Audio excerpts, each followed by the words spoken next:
All right, we're going to shoot and review this Walther P22 today. This is actually the target model. So it comes with the extension here and the extended barrel. Also got a little Walther branded laser here. I'll throw up the specs for you on the screen for the barrel length in the standard configuration like this, and then the length with the longer barrel with the extension there. I think it's funny, some people, I've seen them call this a muzzle brake or a compensator or what have you. And as you can see from the barrel here, it does not do that. This is just a little sleeve that goes around the barrel. Both barrels have this sleeve, so there is no compensation. There is no muzzle brake whatsoever. It's just all design there, guys. So I actually used to own one of these back in the day, the all black model. I bought it when I was 21, my first ever pistol. I haven't had that gun in years. I always really liked it, but I always wanted to shoot the target model with the extension. I figured I could shoot it better with the longer sight radius, longer barrel, and you know, you're going to get higher velocity with that longer barrel too. So I picked another one up so we can check that out, and then I'll finally get to shoot the extended length, the target model there that I always wanted to. So I'll start out here on this paper target. It may not look like it, but my rangefinder says it's 7.9 yards, so basically 8 yards there. I've got a few different aim points on there just to check the point of aim, see if the sights need adjusted, anything like that, see where it's going to impact. We have these other steel targets down here, but 22 generally does not have enough energy to knock these down, so sometimes they'll fall, but 90% of them are not going to fall for us today.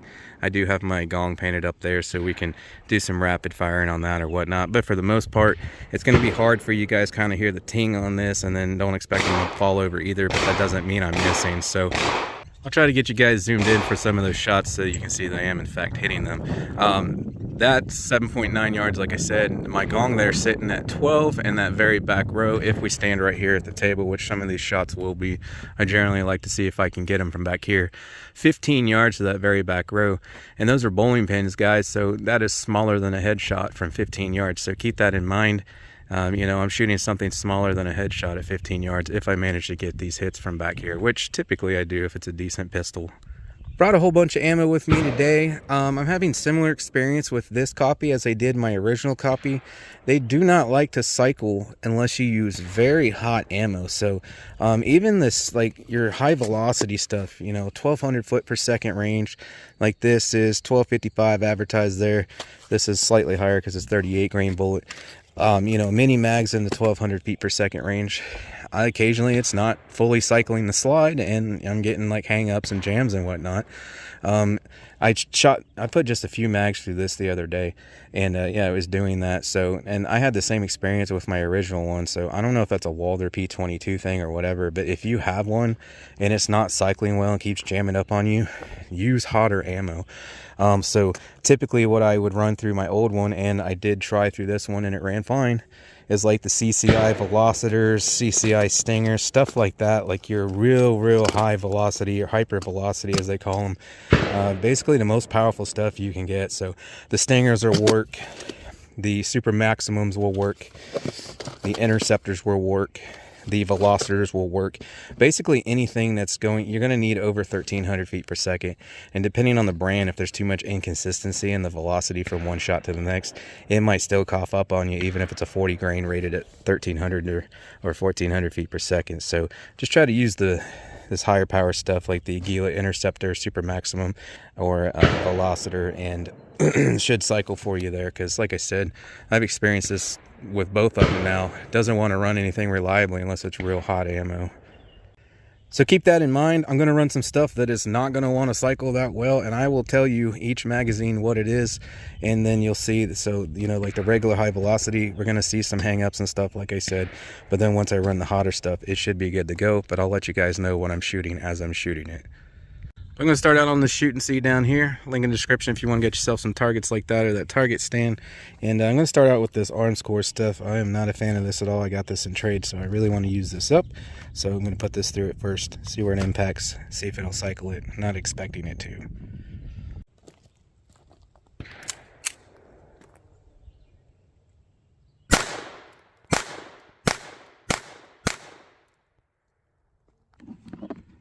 All right, for all those shots, I was just doing a 6 o'clock hold on that center red oval, and you can see quite a bit of up and down string, but surprisingly they all cycled. So I'm going to put a full mag through it. It holds 10 in the mag, so we'll put a full 10 down there and see if it'll run those.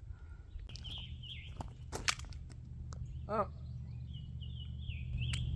that was interesting. So for some reason, and this was the only time this happened to me all day, when I inserted that mag, the top bullet flipped straight up and down, so I had to fix that.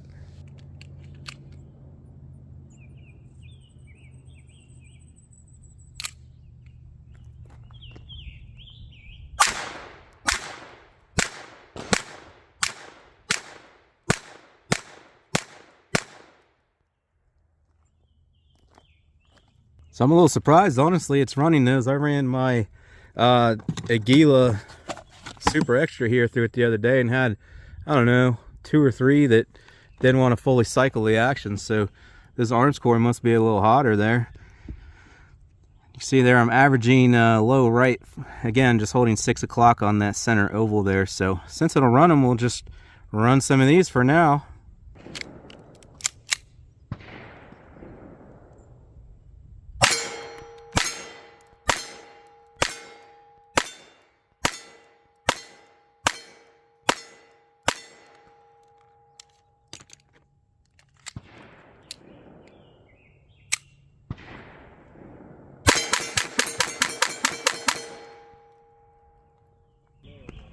That's the other thing I noticed. Both models I've had now, sometimes it seems like the sliding back action is real weak, almost like the spring's real weak. I mean, it is because it's a 22 long rifle, but the slide's kind of heavy on this thing, and so you see me there, I hit the slide release and it kind of stopped after a few millimeters. It didn't want to feed that round. You just give it a little light tap on the back and it'll feed, but it may be better if you run into that.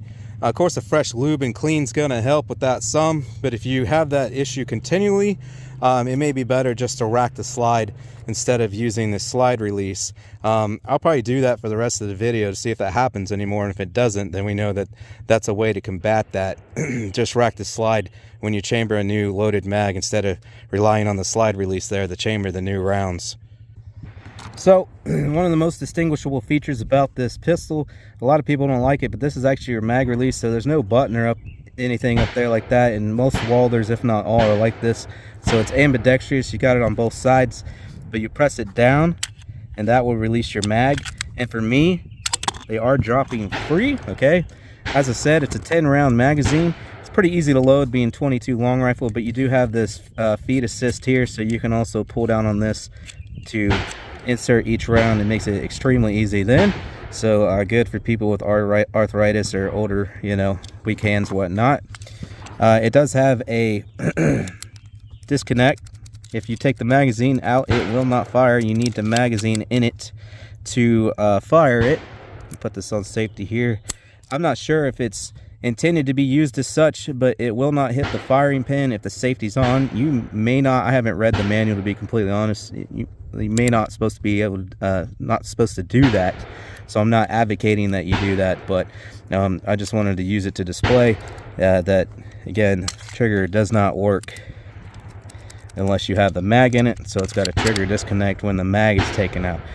So obviously that's your safety, fire and safe. Okay, obviously she's hammer fired.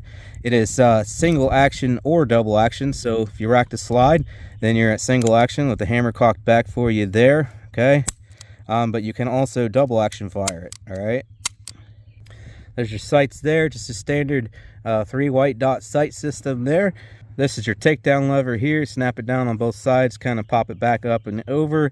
It's kind of a pain to get back together. It's pretty easy to take apart, but getting it back together is kind of a pain.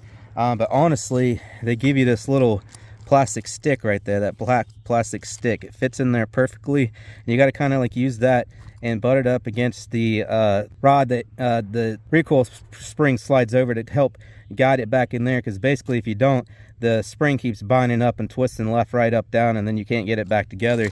But if you do utilize the tool that it actually comes with and you do it a few times, it's actually pretty easy. But a lot of people, it's difficult for them to get these back together. But like I said, with some practice and using the tool they actually provide, it's not that bad.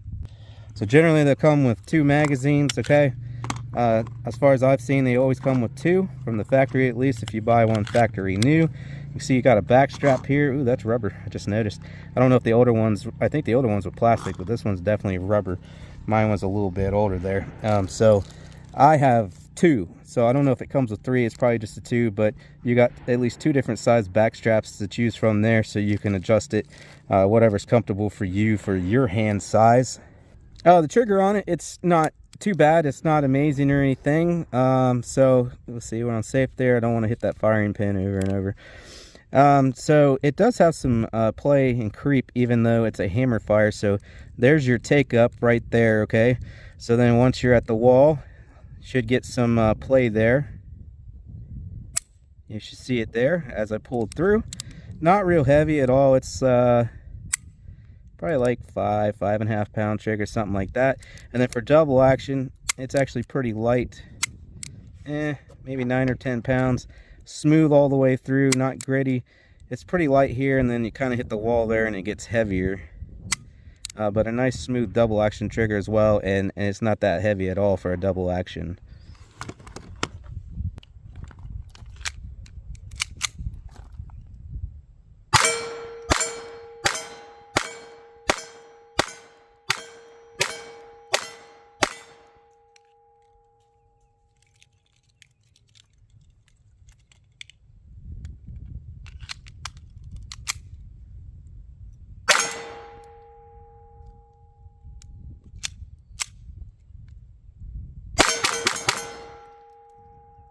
All right, we should have saw there I did have one cuff up from one of these out of the whole box, so that wasn't bad.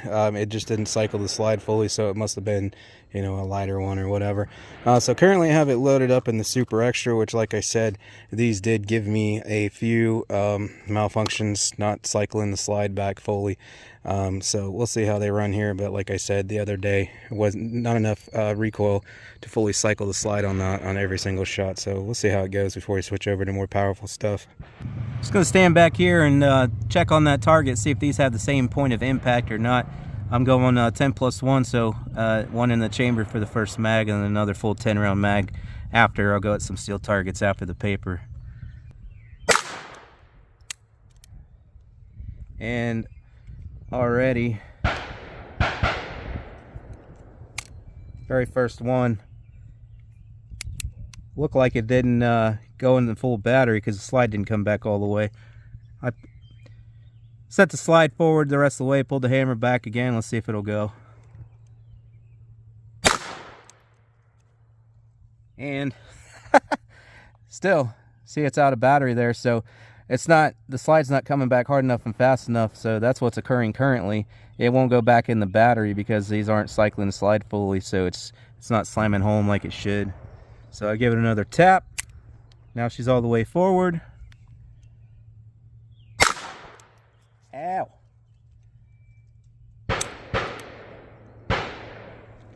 This time it's all the way forward, but it went click, which means it didn't pick up around. Didn't eject. Okay. So it didn't eject that one. I noticed throughout the video, whenever I got a light primer strike like I did here, and we'll go over that more later, it did not like to eject the round half the time, but if they went off, it ejected them no problem.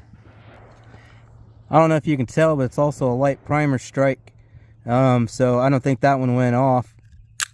Let me insert the mag. Got the hammer pulled back, see if it'll go off now. Yep, there we go. So it was just a light primer strike. And I think we got another one, so it just does not like that ammo or something. Alright, I think what's actually happening, I think the reason we're getting the light primer strike, it's hard to see, but it's not quite in full battery there. I think that's actually why we're getting those light primer strikes. It's not the gun, it's not the ammo. Well, it is the gun, it's because the slide is not going in the full battery. So I didn't do anything with this one. I think that's okay. The barrel sticks out a little. I don't know if you guys can tell, it's blurry and crap, but it wasn't in the full battery. It should be now, so now I'll try to fire it.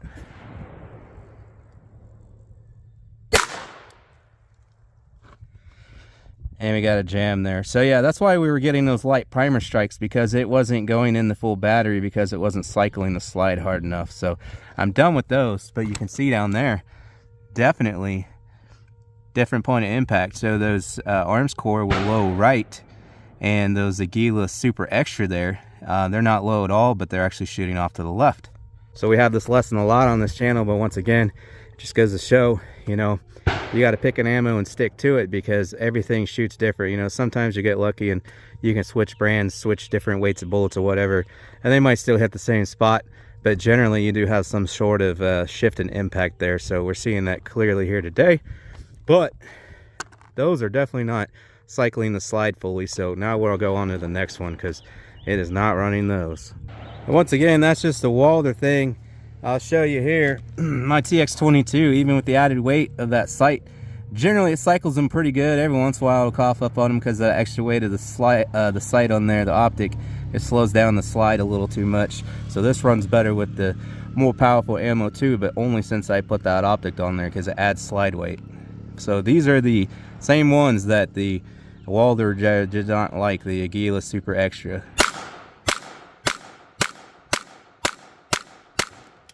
And see, my TX22, even with the added weight there, slowing that slide down, generally runs them pretty good. So it's just this Walther. Like I said, that was my experience with the first one I owned, and this one's doing the same thing. Some of this high velocity stuff, it does not cycle it fully. So if you're using standard velocity or subsonic, you're definitely going to have issues. But a lot of this high velocity stuff in the 1200 foot per second range still doesn't cycle the slide fully. So you need to use real hot stuff with these Walthers. All right, I'm switching to some hotter stuff here. I'm got this BPR in it right now. This is actually the fragmenting 37 grain. They don't advertise a velocity on this, but this is the exact same stuff as the Winchester fragmenting segmenting here. When you can see there, they're advertising over 1400 feet a second. So these should have enough recoil to not have any issues. So we'll run these for now. I got, like I said, the Browning and 2 mags right now, and then we'll do the Winchester. It's the same crap, and hopefully she'll run good now. I got plenty more of hot stuff in there, like I said. So, but I got to show you at least what I was talking about. We got one to hang up on this, and then as you can see, it was just constant with these. So these must be hotter. Oh, that's cool. There's a little target in there you could set up. These must be hotter than these Super Extras, because only one coughed up in that. But anyways, we're on hotter stuff now, so it should run a lot better for us. So once again, we'll check for point of impact. We'll go for the dot on the right. Again, you can see there was a huge change in point of impact from one brand to the next. Those Super Extras were printing way more accurately, as you can see down there. So we'll see how these BPR do.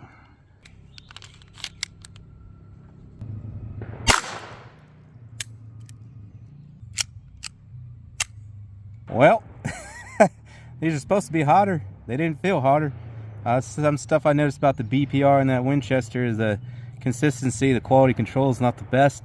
Very first one, it did not cycle far enough to pick up the next round. So I chambered the next round. Let's see what happens.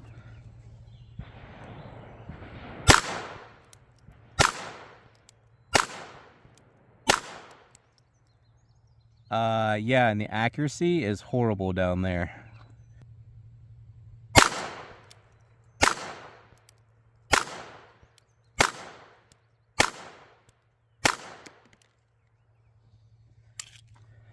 Okay, now that we put full 10 rounds through it, it looked like it's averaging low right, but you can see there we got at least 3 flyers. We got a high flyer, a really low flyer, and a flyer off to the left that was not me. I mean, you just saw what I did with the Super Extras off to the left there. They were printing nice and tight. So these things horribly inaccurate. So I guess I'll just waste the rest on that gong down there, because the group's so large I would have a difficult time hitting any other steel down there. So let's empty this mag on the steel gong.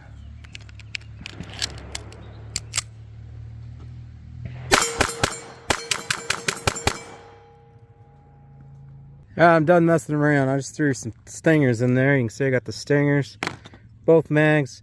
I don't know if this can handle the case length of these. The Stingers are slightly longer case. I don't feel like looking it up, but let's put 2 mags of that through there, and that definitely has enough power to fully cycle the slide. So unless it doesn't like the case length on these, it should run good. So let's try again.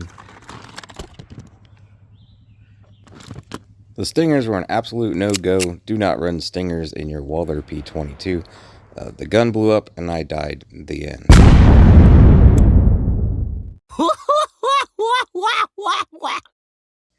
No, I'm just kidding, but I tried 2 in a row and both of the empty shells stuck in the chamber. didn't want to come out. It's because the case length is too long. All right, I got the Velocitors in it now. These are what I had to run back in the day, so it'd run good. These have pretty good recoil to them for a 22. Got 2 mags loaded up.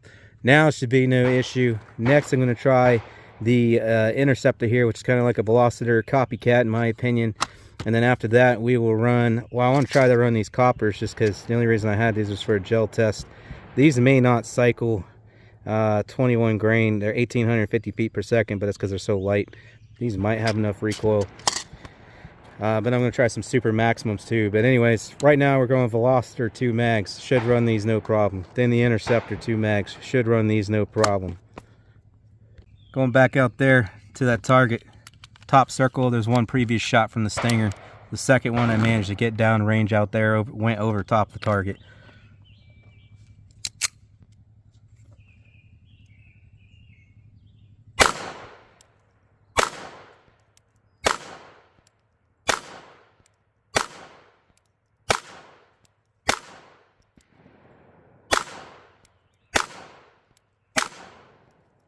So as you can see there, ran them all, no issue. Unfortunately, for some reason, they don't seem to be too terribly accurate there out of this. Got 2 flyers there, higher right. So, I don't know, let's hit some steel.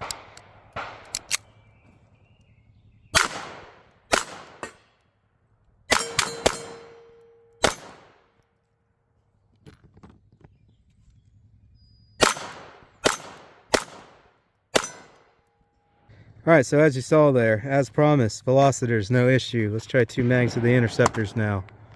Back to the target, I'm going to reuse that leftmost dot.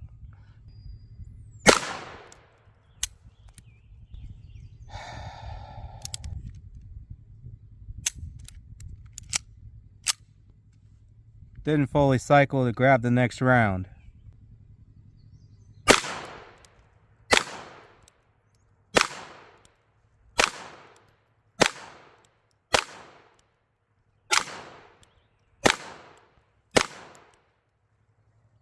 So I think that was just a fluke because those seem to have the same amount of recoil as the Velocitors.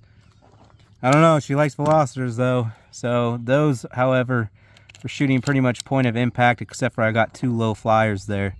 Let's try to hit some of the steel again. I'll hit that close one there a few times, or closer I should say. And then we'll go back to the back row 15 yards there, see if I can hit some of those.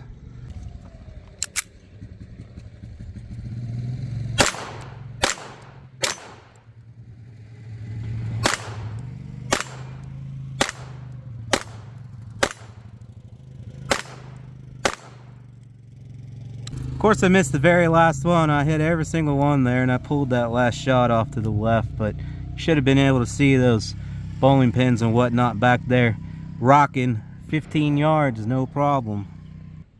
And this video is already getting way too long, and I was about to wrap her up there, but I just remembered I'm supposed to throw this stuff on it and shoot it in that configuration, so let's do that real quick.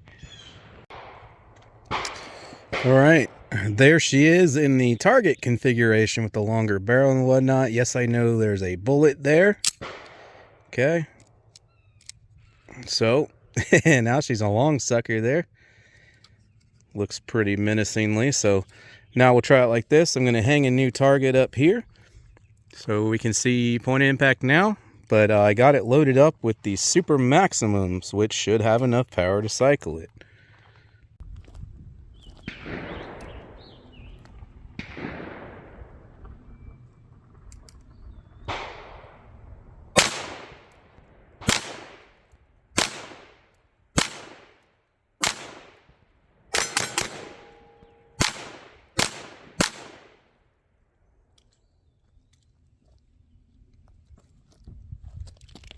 Alright, hopefully you can see on the target there, those are hitting dead on, so let's hit some of the steel down here. Remember, 15 yards and smaller than a headshot to that back row.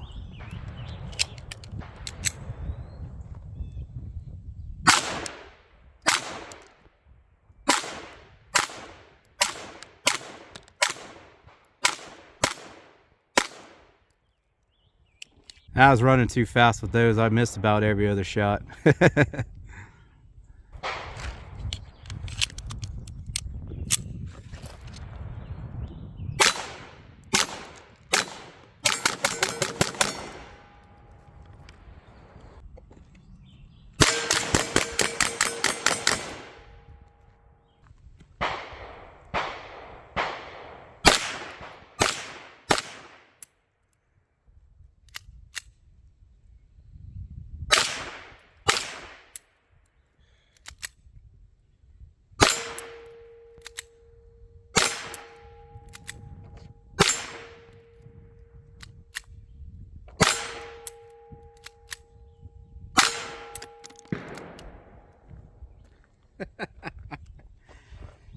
Well, that was a CCI coppers. I did not like those either. I just got a partial mag here, something else, see if it'll run them.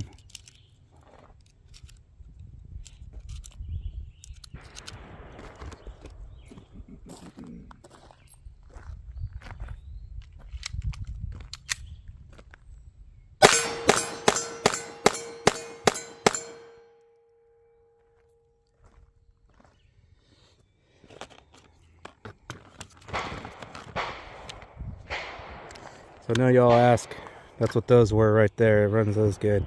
See that 42 grain 1320 advertised. So unlike the BPR and the Winchester Red Box crap here, that it did not like, it did run those. Let me try these real quick. I have the 100 packs here. They are not the fragmenting or segmenting. Again, these are the same freaking thing. I've even verified that in my gel test. 40 grain 1435. Now if these are consistent enough, these should have enough power to cycle it. I'll try a mag of each.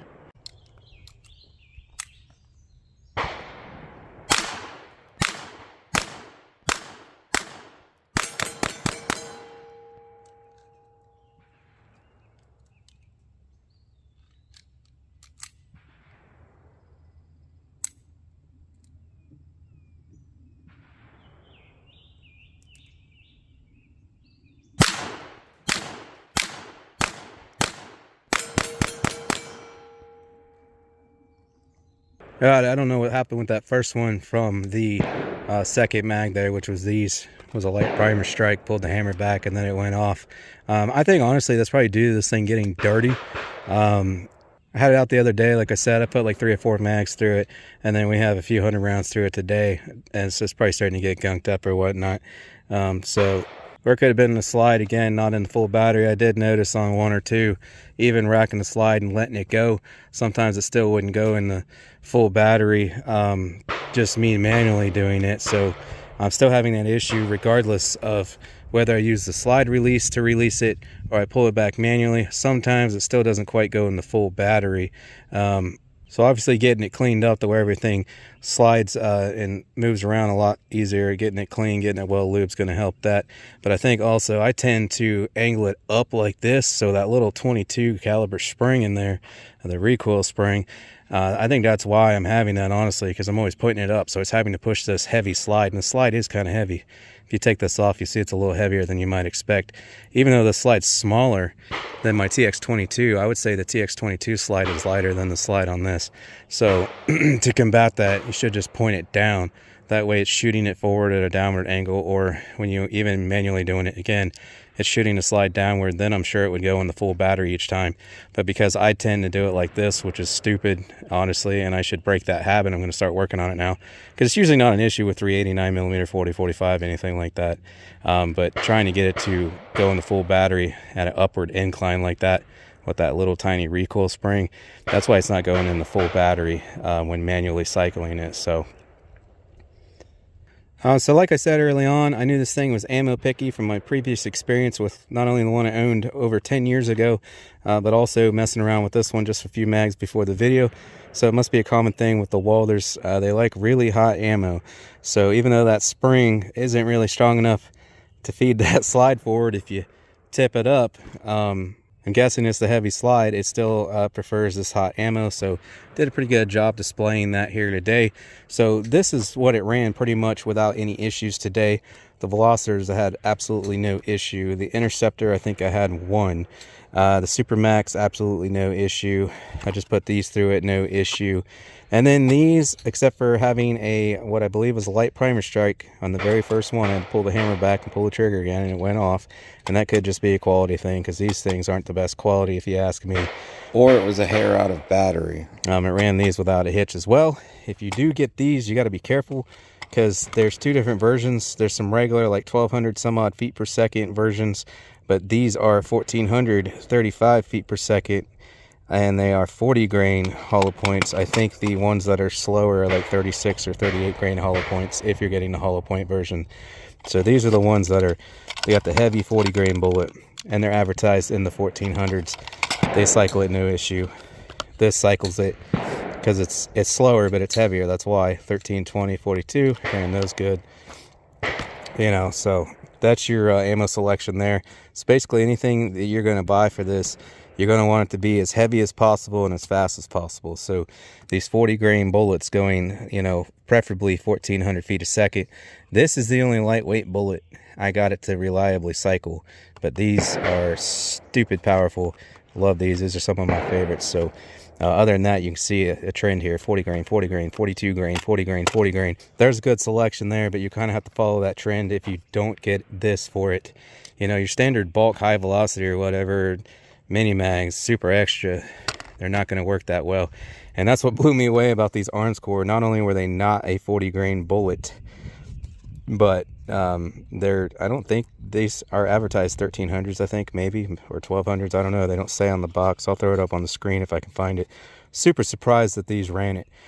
We did have one cough up, but only out of 50. So, but I noticed those were real sticky and slimy, so that's probably part of it helped. They're lubricated with something. But that's going to do it for this video. I want to get this wrapped up because I know it's probably way too long now.